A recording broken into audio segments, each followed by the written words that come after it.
నమస్తే, welcome to Shri media. నేను మీ విష్ణుప్రియ. మనం ప్రతి నెల మాస ఫలితాలు తెలుసుకుంటూ ఉన్నాం. ఇప్పుడు కూడా ఏప్రిల్ నెల మాస ఫలితాలు తెలుసుకుందాం. మన 12 రాశుల వాళ్ళకి ఏప్రిల్ నెలలో ఎలా ఉండబోతుందో తెలుసుకుందాం. అన్ని నెలల కంటే కూడా ఏప్రిల్ నెల విశేషమని చెప్పాలి. ఎందుకు? ఉగాది వస్తుంది కదా, క్రోధినామ సంవత్సరం మొదలవుతుంది. క్రోధినామ సంవత్సరానికి ఉగాదికి సంబంధించిన పంచాంగం కూడా మన ఛానల్లో ఉంది. మీరు ఆ పంచాంగ శ్రవణాన్ని కూడా చూడండి. దాని లింక్స్ కూడా కిందిస్తాం. అలాగే ఇప్పుడు ఏప్రిల్ నెల యొక్క మాస ఫలితాలు తెలుసుకోబోతున్నాం. మనతో పాటు ఉన్నారు గురువు గారు రవీంద్రనాథ్ సిద్ధాంతి గారు, వాస్తు జ్యోతిష్య పండితులు. చాలా వీడియోస్ చేశాం గురువు గారితో. ఇప్పుడు మాత్రం మన ప్రేక్షకుల కోసం ఏప్రిల్ నెల మాస ఫలితాలు 12 రాశుల వాళ్ళకి ఎలా ఉందో గురువు గారి మాటల ద్వారా తెలుసుకుందాం. నమస్తే గురువుగారు. నమస్కారం తల్లి. మీరు ఇప్పటివరకు ఉగాది పంచాంగం చెప్పారు, చాలా విషయాలు చెప్పారు మన ప్రేక్షకుల కోసం. ఇప్పుడు మనం ఏప్రిల్ నెలలో మాస ఫలితాలు, మనం ఇంతకుముందు చెప్పుకున్నట్టు మనకి 12 రాశులు ఉన్నాయి కదా, ఈ 12 రాశుల వాళ్ళకి మాస ఫలితాలు అనేవి వేరుగా ఉంటాయి కదా గురుగారు. ప్రతి మాసంలోనూ ఫలితాలు మారుతూ ఉంటాయి కదా. ఇప్పుడు మనం ఏప్రిల్ నెల వాటి గురించి తెలుసుకుందామా గురుగారు? దైవ ప్రార్థనతో తప్పకుండా గురుగారు. నారాయణ సమారంభం నారాయణ సమారంభం శంకరాచార్య మధ్యమాం అస్మదాచార్య పర్యంతాం వందే గురు పరంపరాం వందే గురు పరంపరాం. వాగర్థావివ సంపృక్తౌ వాగర్థ ప్రతిపత్తయే జగతః పితరౌ వందే పార్వతీ పరమేశ్వరౌ. ఓం సద్గురుభ్యో నమో నమః. మేషరాశి ఫలితాలు క్రోధినామ సంవత్సర వసంత ఋతువు. అయితే ఋతువునాం కుసుమాకర అంటాడు భగవద్గీతలో 10వ అధ్యాయం 35వ శ్లోకం. బృహత్తాంన సామ్నాం గాయత్రి ఛందసామహం, ఛందస్సుల్లో గాయత్రిని, మాసానాం మార్గశీర్షో అహం, నెలల్లో మార్గశీర్షాన్ని, ఋతువునాం కుసుమాకర, ఋతువుల్లో వసంత ఋతువును నేనే. ఇది వసంత ఋతువు, మన ఉగాది కాలం వసంత ఋతువు కాబట్టి ఈ యొక్క వసంత ఋతువులో అంటే మొట్టమొదటి ఫలితాలుగా భావించవాలి అంటే మన తెలుగునాట.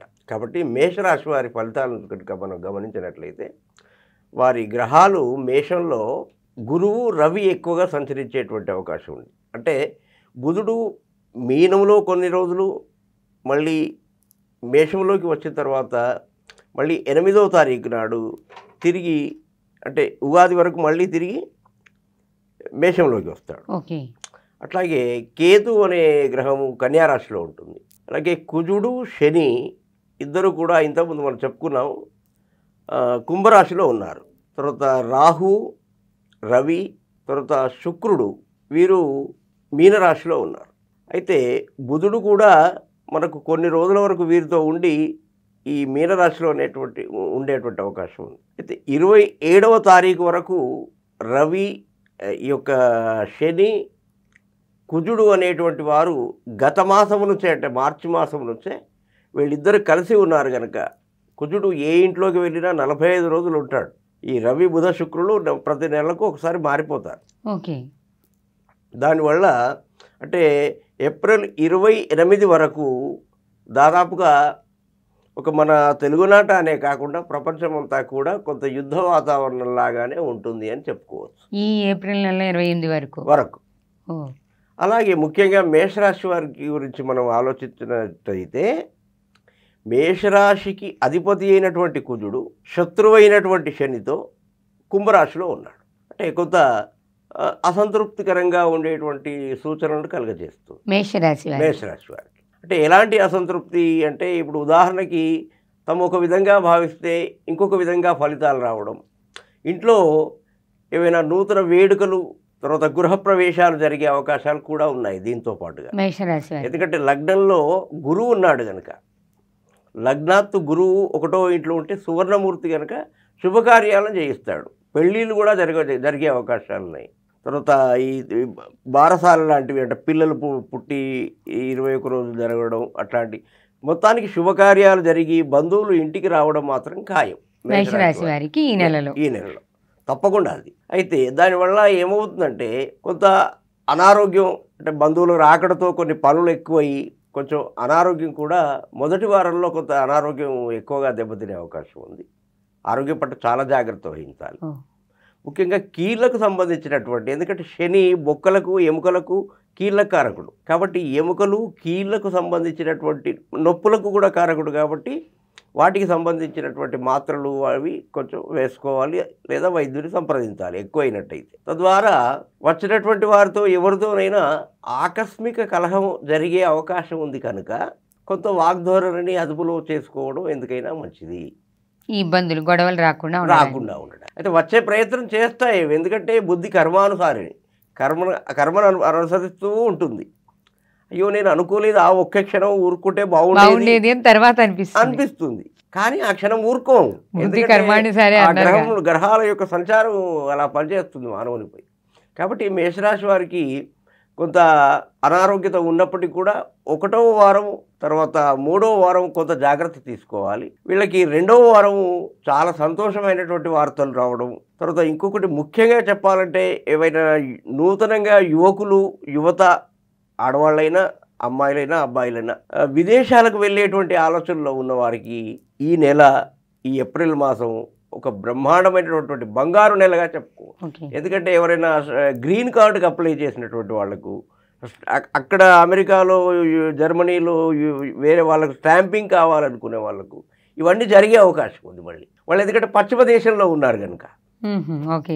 ఎందుకంటే కుజుడు అనే గ్రహము శని ఇంటికి వెళ్ళాడు, అంటే శని పశ్చిమ దిశాధిపతి కాబట్టి వెస్ట్రన్ కంట్రీస్లో ఎవరైతే మన వాళ్ళు ఉన్నారో వాళ్ళ పనులు చాలా తేలికగా అవుతాయి. స్టాంపింగ్ జరగడం, గ్రీన్ కార్డ్ రావడం, ఇట్లాంటి శుభవార్తలు వినడం, ఇంట్లో సంతానోదయం జరగడం, శుభకార్యాలు జరగడం, వివాహ కార్యక్రమాలు జరగడం, అంటే మన భారతదేశంలో ఉన్నటువంటి వాళ్ళకంటే మన వెస్ట్రన్ కంట్రీస్లో ఉన్నటువంటి వాళ్ళకి ఎక్కువ శుభాలు జరిగే అవకాశం ఇంకా బాగుంటుంది.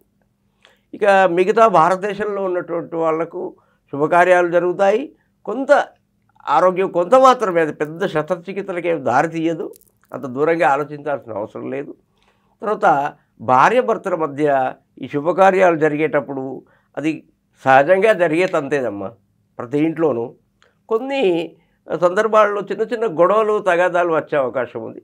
అవి వారే మాట్లాడుకొని సద్దుమణిగించే ప్రయత్నం చేసుకోవాలి. 3వ వ్యక్తికి అవకాశం ఇవ్వకుండా జాగ్రత్త తీసుకుంటే మధ్యలో రాకుండా చూసుకోవాలి. తర్వాత ఇంకొకటి ఏమిటంటే వీరు ముఖ్యంగా శనివారము మంగళవారం ఒకవేళ అలవాటు ఉన్నవారైతే కొంచెం ఈ మాంసాహారం మానివేస్తే కనుక ఈ ఏప్రిల్ నెలలో చాలా మంచి ఫలితాలు ఉంటాయి. అలాగే ఆదివారం కూడా, అసలు ఆదివారం అసలే తినకూడదు. వాస్తవంగా గురుగారు ఈ విషయం అడగాలి. ఇప్పుడు మేషరాశి మధ్యలో అయినా కానీ చాలామంది సహజంగా ఆదివారం మాంసాహారం తింటారు. అసలు ఆదివారం మాంసాహారం తినచ్చా? అసలే తినకూడదు. ఎందుకంటే సూర్యాష్టకంలో చెప్పారు కదా, స్త్రీ తైల మధు మాంసేన యో త్యజంతి రవేర్దినే. 4 దూరం అంటే తలకు నూనె కూడా రాసుకోకూడదు. క్షవరం చేయించుకోవచ్చు కానీ తలకు నూనె రాయరాదు. ఆదివారం రోజు తలకి నూనె పెట్టుకోకూడదు, తలపై నుంచి స్నానం చేయరాదు, తల స్నానం చేయకూడదు, మద్యం ముట్టరాదు, మద్యం తీసుకోకూడదు, కొంచెం సంసారానికి దూరంగా ఉండాలి. తర్వాత అలాగే మాంసం ముట్టకూడదు. వాస్తవంగా ఆదివారం ఇవేం చేయకూడదు. అయితే ఎందుకు ఇలా చేశారంటే బ్రిటిష్ వాళ్ళ పరిపాలన జరిగినప్పుడు ఏం చేశారంటే వాళ్లకు ఆదివారం సెలవు దినం కనుక అదే సెలవు దినంగా మారిపోయింది. అలాగే అది సెలవు అవడం వల్ల మాంసాహారం తినడానికి అదో ప్రత్యేకమైన రోజు అయిపోయింది. ఒకప్పుడైతే అసలు మాంసాహారం అనేది చాలా మట్టుకు అంటే 100కి 10% తినేవాళ్ళేమో. అంటే కొంచెం అప్పుడు కులాలు అవి ఎక్కువగా ఉండేవి, చిన్న జాతులు అనేవి ఉండేవి కదా. ఇప్పుడు అందరూ సమానంగా ఉంటున్నారు. రెస్టారెంట్లోకి వెళ్ళి అందరూ ఎవరు ఏం క్యాస్ట్ ఏమీ అర్థం కావడం లేదు, అవన్నీ వెళ్ళిపోయి సంతోషమే, సమాన భావం. కానీ ఈ మాంసం తినడం వల్ల ఏమిటి లాభం ఏమిటి అంటే రాక్షసత్వం పెరుగుతుంది మానవుల్లో. ఇప్పుడు మన ఇంటికి ఒక బంధువు వచ్చాడు, మధ్యాహ్నం చక్కగా ఏదైనా పప్పు వేసి కాస్త పెరుగు, ఇన్ని అప్పడాలు, 2 పచ్చళ్ళు వేయండి, చారు వేసి మంచి భోజనం పెట్టండి, హాయిగా తిని కాసేపు కునుకు తీసి ప్రశాంతంగా ఉంటాడు. అదే రాత్రి అయ్యాక ఓ పావుసేరు మాంసం, ఓ పావుసేరు మందు, మద్యం వాడికి తెచ్చిపెట్టండి, వాడు ఎలా మారిపోతాడు అంతే. అది లోపలికి వెళ్ళిందంటే వీడు బ్రహ్మాండం బద్దలు మొత్తం ప్రపంచమంతా నేనే తయారు చేశానంటాడు. నేను లేకపోతే ఆ కార్యం జరిగేదే కాదు అంటాడు. అంటే ముఖ్యంగా ఏం చేస్తాయంటే మన ఏవైతే సెల్స్ ఉన్నాయో, అణువులు ఉన్నాయో శరీరంలో, వాటిని ముఖ్యంగా బుద్ధి కణాలను నాశనం చేస్తాయి. అంటే ఆలోచన విధానంలో మార్పు వచ్చి అప్పుడు ఈ నేరాలు, ఘోరాలు, తప్పులు ఎక్కువగా జరిగేది ఈ మద్యం తీసుకున్న తర్వాతే జరుగుతాయి. తర్వాత ఇంకొకటి ఏమిటంటే ఈ మాంసం ద్వారా ఏమవుతుందంటే మెదడుకి జ్ఞాపక శక్తి ఉండకుండా చేస్తుంది. మరి అది ఆరోగ్యానికి మంచిదని చెప్తుంటారు. ఆరోగ్యానికి మంచిది అంటే ఇక అంటే ఇప్పుడు ఉదాహరణకి దొడ్డు చిక్కుడు ఉంటుందమ్మా, దాంట్లో మాంసంలో ఎంతైతే ఉందో అంతకంటే ప్రోటీన్స్ లెవెల్స్ ఈ దొడ్డు చిక్కుడులో ఉంది. మరి అది ఇష్టంగా తినరు, ఎందుకంటే అది మనకు నాలుక ఎంత అమ్మా, 5 ఇంచులు, 4 ఇంచులు, 3 ఇంచులు, ఈ 3 ఇంచులు 4 ఇంచుల నాలుక తృప్తి కోసం, రుచి తృప్తి కోసం కేవలం గొంతు జారిందంటే కథం అది నిగ్రహించుకోలేక రుచికి అలవాటు పడి శరీరాన్ని దుర్బలత్వం చేసుకొని అనేకమైనటువంటి రోగాల పాలై లక్షలు వేలు ఆసుపత్రుల పాలవుతున్నాయి. కాబట్టి ఈ మాంసం అనేది వీలైనంత వరకు దూరం పెట్టుకోవడం చాలా మంచిది, ఈ మద్యం, మాంసం ఇలాంటివి. సరే, ఇప్పుడు కొంచెం చూస్తున్నటువంటి ప్రేక్షకులకు నా మీద కోపం వచ్చే ఉంటుంది, అది సహజమే. కానీ నిజానికి మాత్రం తినకూడదు. ఎందుకంటే జ్ఞాపకశక్తి రచిస్తుంది, తర్వాత ఆరోగ్య పటుత్వం దెబ్బతింటుంది, జ్ఞాపకశక్తి కోల్పోతాడు, బుద్ధి కోల్పోతాడు. తర్వాత తెల్లారంటాడు నేనెందుకు తిట్టాను అంటాడు. వ్యక్తి మంచివాడే కానీ జ్ఞానం పోతుంది. కాబట్టి ఈ ఏప్రిల్ నెలంతా కూడా మేషరాశి వారికి ఒక రకంగా చెప్పాలంటే 1, 2 కాస్త బాధలు ఉన్నప్పటికీ దాదాపు చాలా మంచి ఫలితాలే ఉన్నట్టుగా చెప్పుకోవచ్చు.